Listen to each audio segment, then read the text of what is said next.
Ahora, el asunto de la relación con lo que se nos ha explicado o se nos ha inculcado durante tanto tiempo del pecado,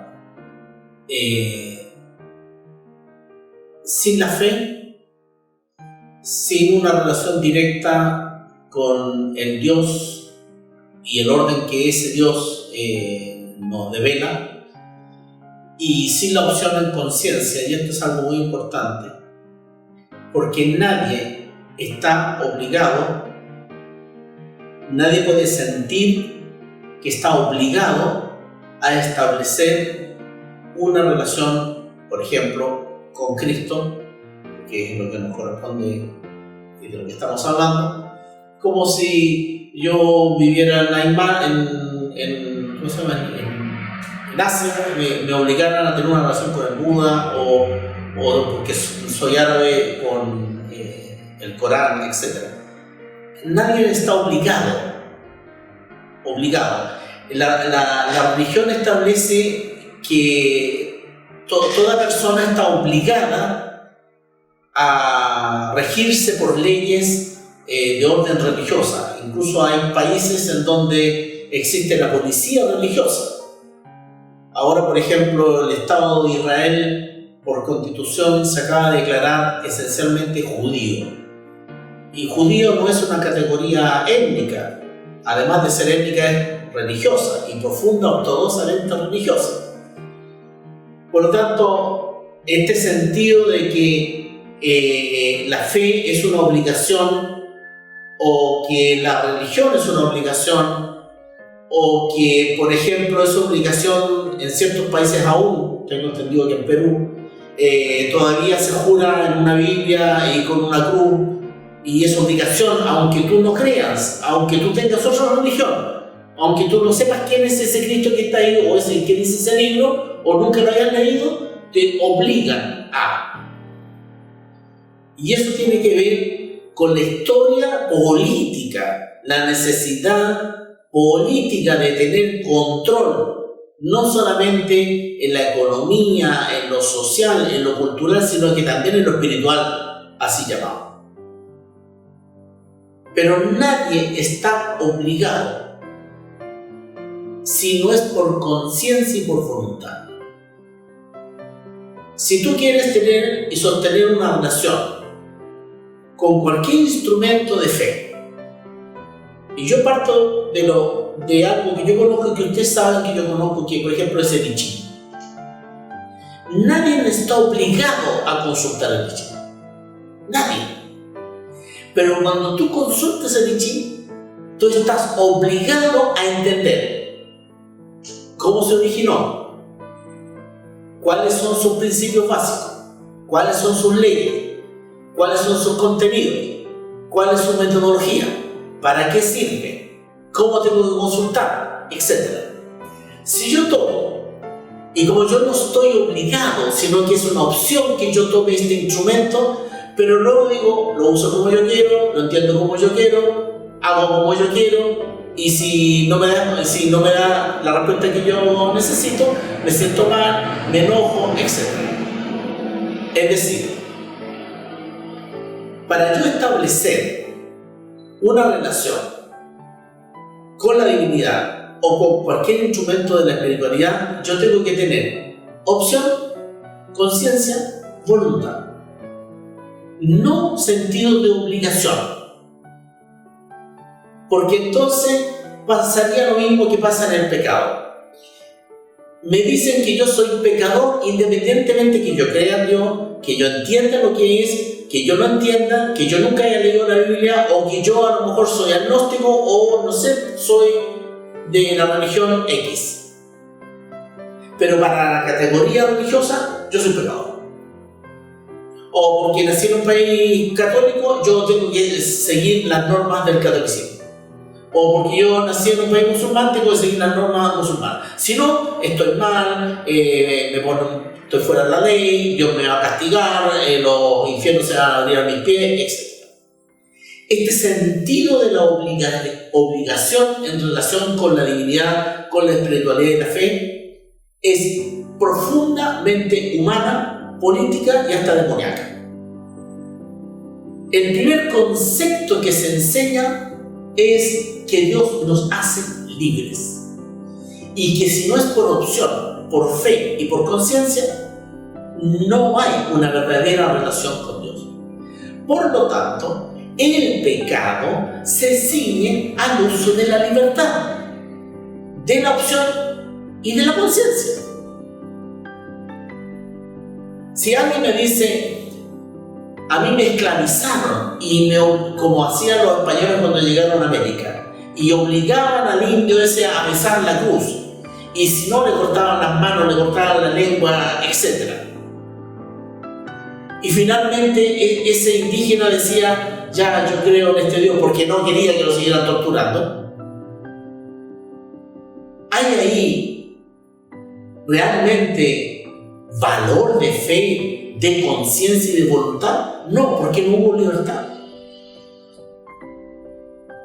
Pero si yo soy un dominador y tengo que imponer mi política, mi economía, mi cultura y mi religión, entonces yo no te puedo hacer libre a ti, porque tú me puedes decir que no.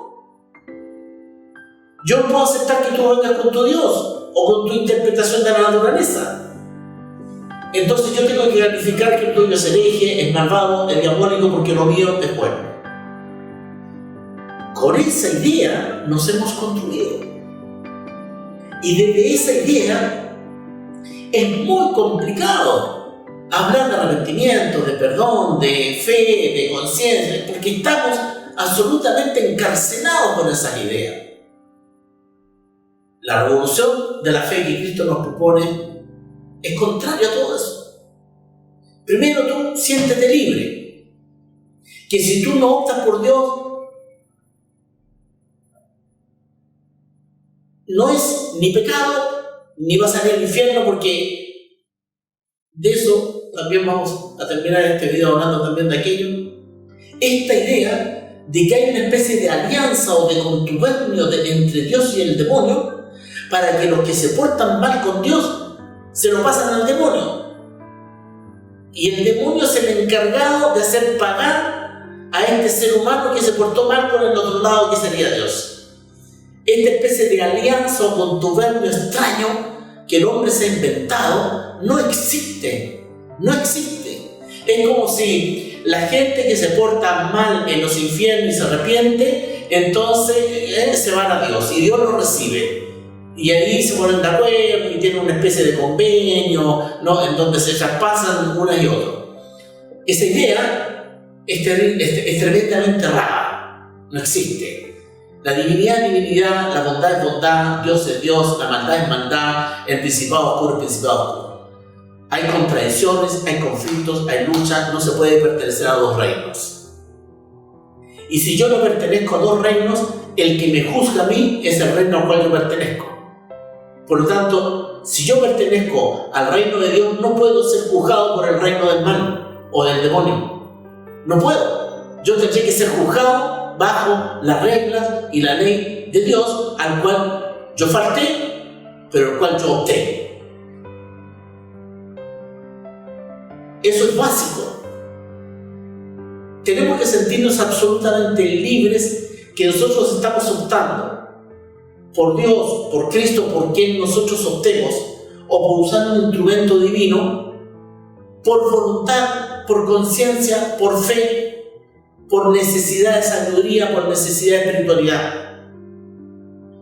Y la inteligencia nos dice de que una vez que yo opto libremente por indagar, buscar, comparar, compenetrar, vivir un camino, tengo que entender de qué está hecho ese camino, para qué es ese camino, dónde me conduce ese camino, qué condiciones pone ese camino. Eso es lo inteligente, porque entonces yo libremente opto, libremente me salgo. Pero una vez que estoy dentro, no puedo decir que el orden que me puso ese camino atenta en contra de mi libertad, que yo dentro de ese orden que yo elegí, dentro de esa divinidad que yo opté, dentro de esa conciencia que se hace a mí, yo finalmente digo, no, lo voy a hacer de otra manera, o voy a cambiar la forma. Porque eso es una necedad. Nadie te obliga a tomar el camino de la fe, de Dios y de Cristo. Pero una vez que estás dentro, hay ciertas normas, hay cierto orden, hay un para qué, hay una meta, hay una trascendencia, hay un sentido. Y el pecado está dentro de esa norma, sentido, regla y ley. Fuera de aquello, ¿qué existe? Lo que tú optes. El cómo tú manejas tu libertad y tu opción es absolutamente un asunto de tu propia siembra. Y cada uno de nosotros sembramos lo que cosechamos. Ahora, el concepto de libertad, que también es un tema que puede dar mucha interpretación a la libertad, no las da la ignorancia o la conciencia. Porque yo puedo considerar libertad es todo lo que yo quiera hacer, como yo quiera hacerlo, del modo que yo quiera hacerlo, cuando yo quiera hacerlo, según lo que a mí me convenga, etc. Y eso me hace libre. Nosotros sabemos de que en eso hay mucho autoengaño, porque muchas veces uno cree saber algo y está movido, no sé, por una necesidad, o por miedos, o por un factor interno no resuelto, o por la influencia del mundo, o por una necesidad inmediata X, y al final cuando se acabó esa necesidad, o se acabó ese momento, o se acabó ese tránsito, ya no es tal lo que se quería o lo que se pensaba. Por lo tanto, al final, ¿qué es? ¿En qué consiste la libertad? Para nosotros la libertad está basada en la conciencia, y la conciencia se adquiere cuando yo tomo conocimiento, saber, ¿verdad? Y sabiduría en torno a lo cual yo me aferro o a lo cual yo me opto por ser que sea mi camino. Es decir, yo no tengo libertad cuando estoy ejerciendo de chofer en condición de que yo quería ser médico. Tú puedes decir, sí, estoy bien, después de todo no está tan malo. Pero tú no puedes considerar tu nombre satisfecho, una persona satisfecha, porque no es lo que tú realmente tienes capacidad, o bueno, que no tenía dinero, o etc. Hay un montón de factores que están en tu naturaleza, y tu naturaleza te hace libre. Cuando Cristo dice que la verdad te hace libre, te está diciendo que tu naturaleza, lo que los chinos llaman la índole, es lo que te hace libre. Es decir, si tú tocaste el piano y eras feliz tocando el piano desde tus 5 años y luego te obligaron a ser abogado, tú no eres libre. Porque tu naturaleza decía otra cosa. Pues bien, la libertad está en que tú eres consciente, asumes y entiendes, dice, ¿por qué yo soy así? ¿Para qué yo soy así? Que esto es bueno, esto es malo, esto lo puedo superar. Una vez que yo tomo ese control y yo opto, digo, voy a hacer esto, no voy a hacer lo otro, esto me hace daño, esto me hace bien. Y esa opción, con esa conciencia, es lo que es una acción de libertad. Independientemente de que cometa errores, ojo, cometer errores es libertad. Pero yo no soy ignorante de lo que estoy haciendo y por qué lo estoy haciendo y para qué lo estoy haciendo. El no ser ignorante y no me mueven fuerzas que no entiendo quiénes son, sino que yo sé lo que hay detrás de mí. Bien. Cuando yo opto por Cristo es porque yo quiero optar por Cristo. Y cuando yo indago quién era Cristo, yo empiezo a tomar conciencia de quién es Cristo. Y cuando yo entro en el orden que Cristo me pone es porque yo quiero estar ahí, porque quiero lograr aquello que Cristo me propone. Y va de acuerdo a mi naturaleza, llámese fe, y siento que es armonioso con mi vida. Por lo tanto, soy libre. Ahora, si esa libertad me hace responsable de, me obliga a, me conlleva a, es parte del camino que yo opté libremente. La libertad está en la opción, la libertad está en la conciencia. La libertad está en el que tú libremente entras en determinados caminos. No hay libertad cuando llegué aquí, no sé por qué, no sé para dónde y aquí estoy. entendamos la libertad entonces como un factor de conciencia. Y si esa es la libertad, entonces volvemos a entender el pecado.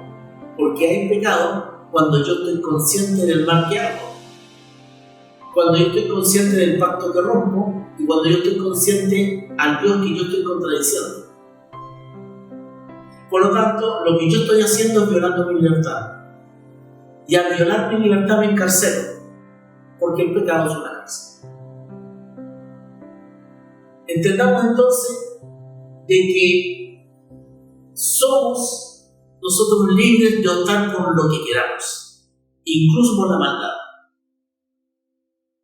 Podemos, pero de lo que nosotros, gracias a nuestra forma, tenemos inteligencia, tenemos conciencia, tenemos sentidos, ¿verdad?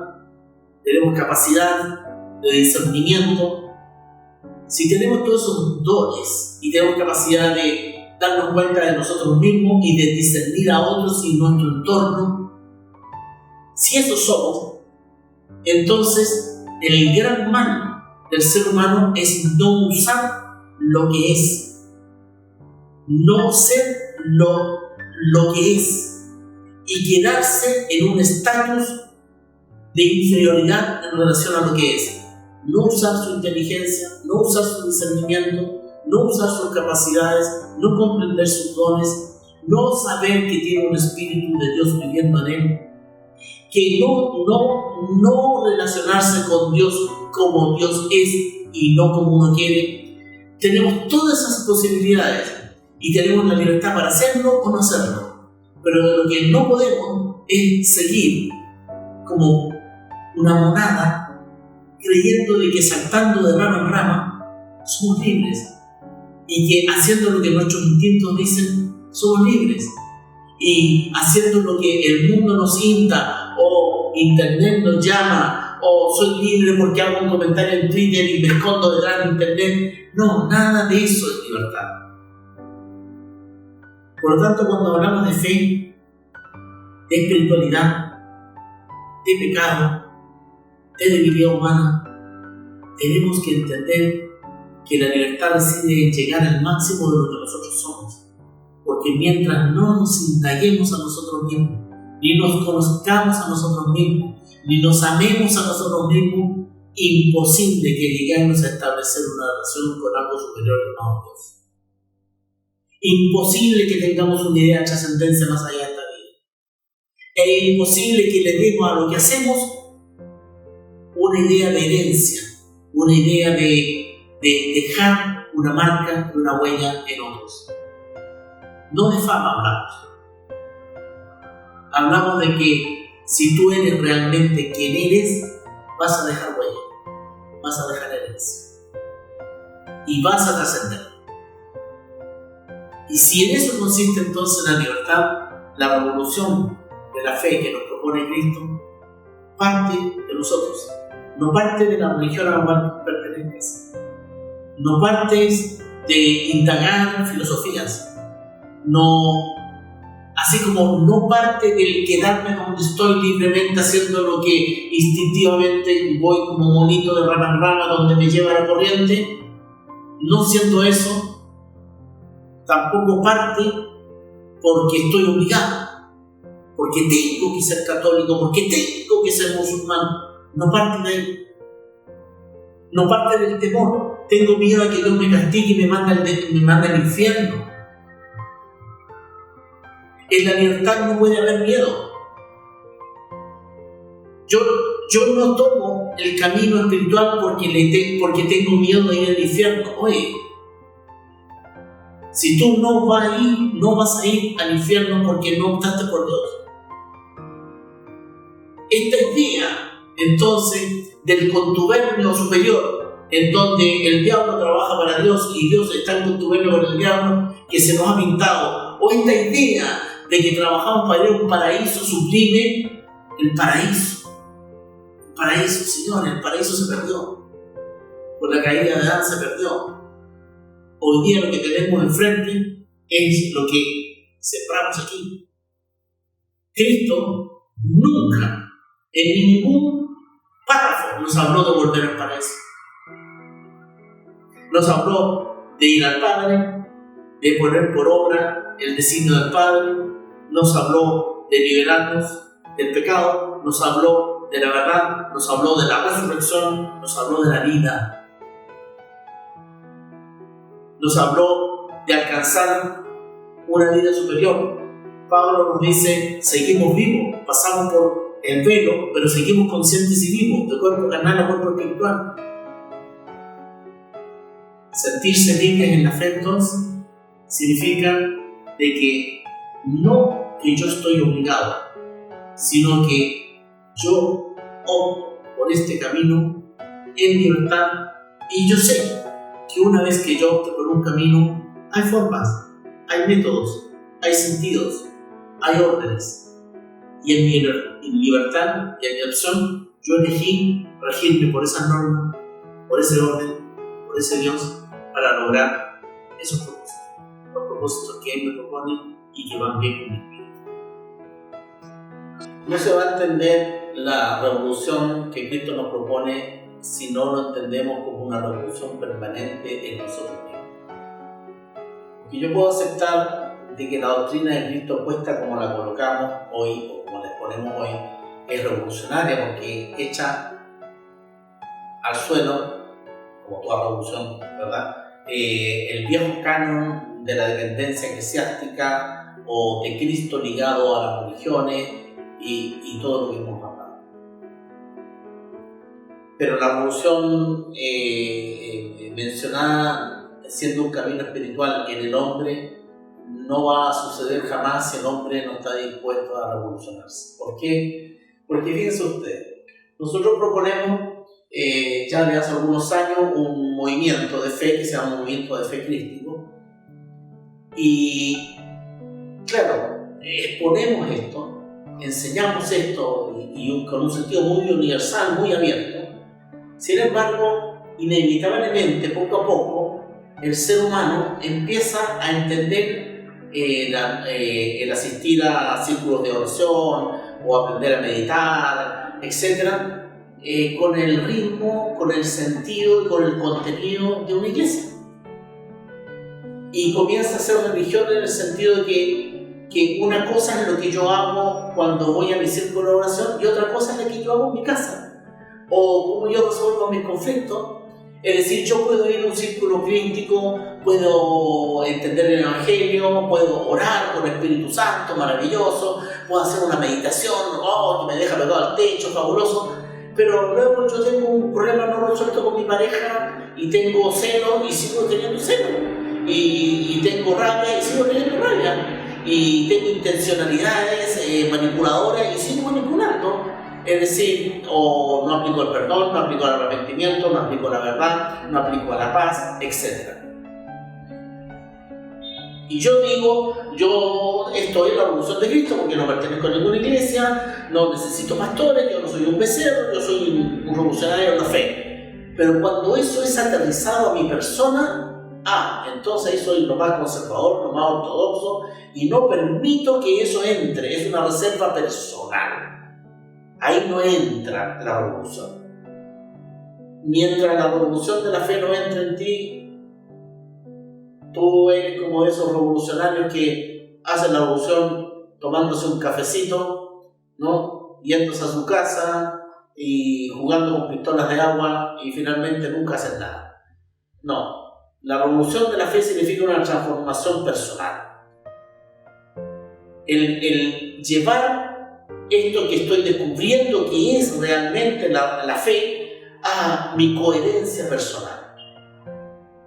Si yo he aprendido que existe, por ejemplo, una mente natural y una mente artificial, y que yo por intelecto no voy a llegar nunca a entenderme yo ni a entender a Cristo, porque voy a empezar a esquematizar conocimientos, y que yo quiero llegar a la sabiduría, porque la sabiduría es el saber de Dios y el conocimiento es el saber de los hombres. Si yo no cambio el switch, si yo no cambio la visión, si yo no me dispongo, como dice Lao Tse, a vomitar todo lo anterior, si yo no estoy dispuesto a limpiar la copa para recibir nueva agua, si yo no estoy dispuesto a sacrificar lo propio, es decir, la propia idea. Y nosotros abrimos estos videos con cuidado, con enamorarse con las propias ideas.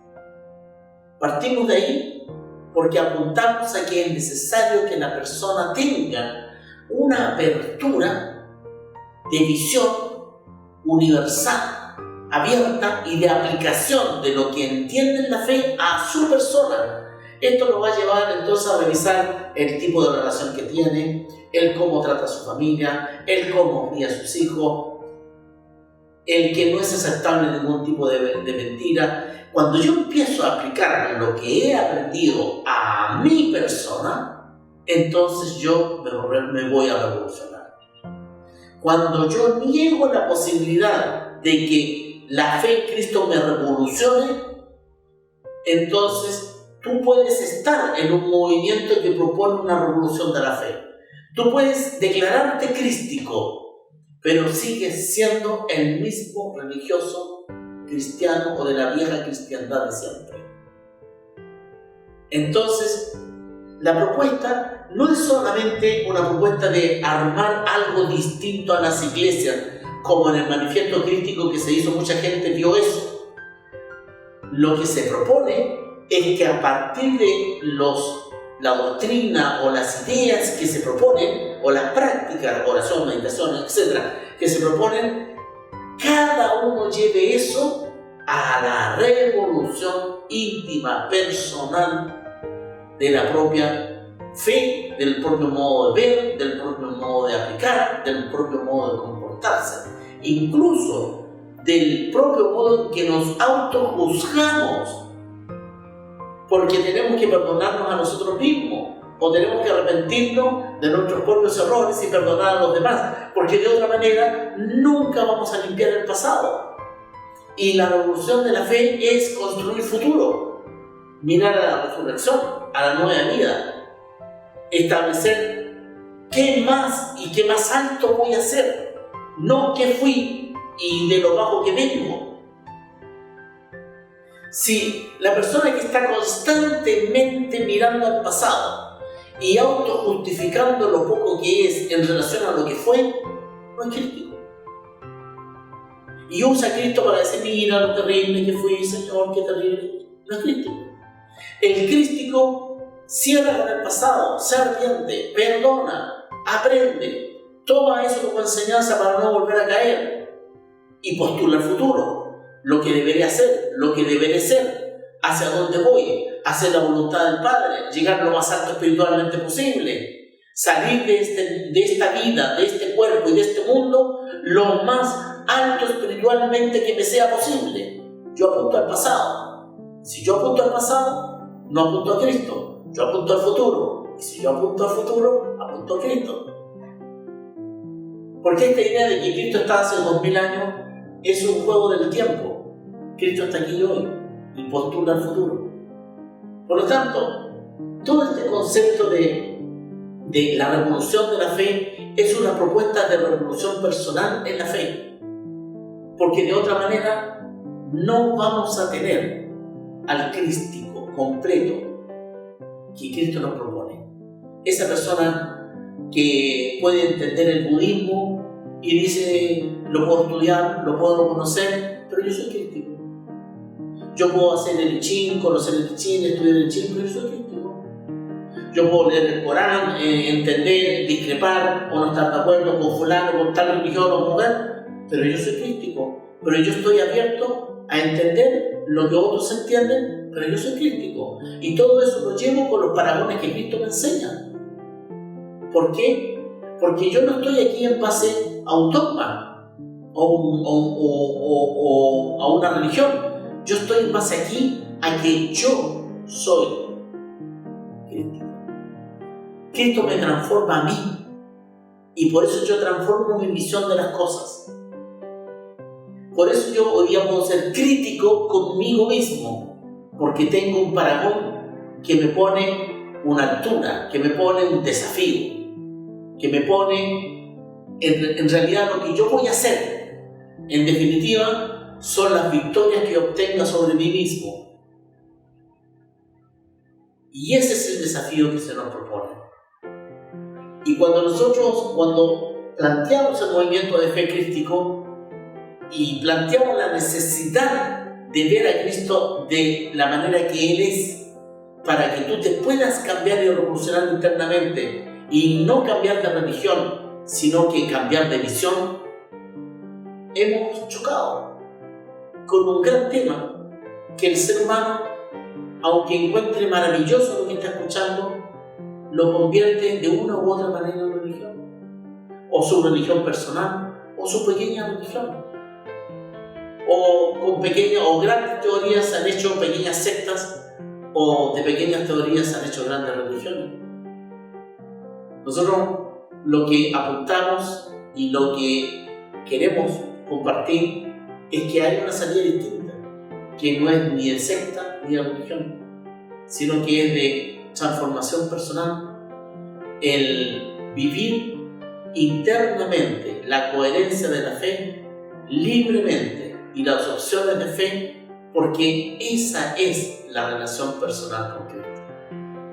Un Cristo que es un Dios que quiere que tú seas Dios y que tú tienes el potencial de la divinidad en tu espíritu. Un Cristo que quiere que seas espíritu antes que carne, y un Cristo que quiere que tú sigas vivo después de la muerte.